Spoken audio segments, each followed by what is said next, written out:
ஆன்மீக நண்பர்கள் அனைவருக்கும் அன்பு கலந்த வணக்கங்கள். இன்றைக்கு நாங்கள் ஆன்மீகம் சம்மந்தமான பதிவில் பார்த்தீங்கன்னா, ருத்ராட்ச வில்வ மாலை தலைமுறை பாவங்கள் போக்கணும்னு சொன்னால் என்ன செய்யணும் வாங்க பார்க்கலாம். சிவபெருமான் எங்கெல்லாம் தாண்டவம் ஆடினாரோ அங்கெல்லாம் ருத்ராட்ச மரங்கள் வந்தன என இப்போதும் ஐதீகம் உள்ளது.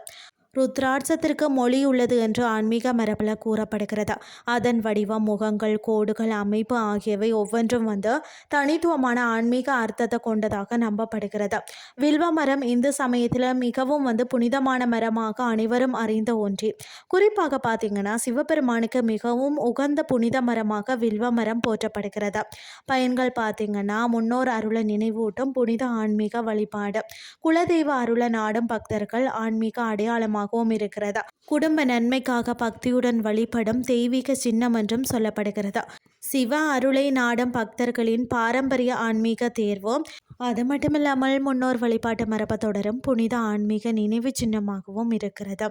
அது மட்டுமில்லாமல் தலைமுறைகளாக நம்பிக்கையுடனும் பின்பற்றக்கூடிய சிவ வழிபாட்டு சிறப்பாகவும் இது இருக்கிறது. பயன்படுத்தக்கூடிய முறையை பொறுத்த வரைக்கும் சிவ வழிபாட்டிற்கு ருத்ராட்சம், வில்வ மணிகள் இணைந்த தனித்துவ வடிவமைப்பு, பிரதோஷம், சிவராத்திரி, சோமவார பூஜைகளுக்கு பயன்படுத்தலாம்.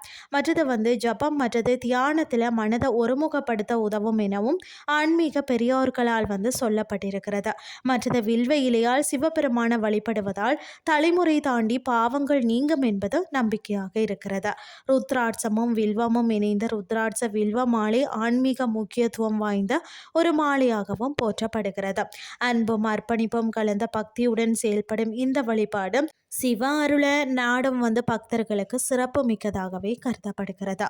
இன்றைய ஆன்மீகம் சார்ந்த பதிவு உங்களுக்கும் பிரயோசனமாக அமைஞ்சிருக்கும்னு சொல்லி நானும் நம்புகிறேன். இதே மாதிரி மற்றொரு ஆன்மீகம் சார்ந்த பதிவோடு உங்களை சந்திக்கிறேன். நன்றி.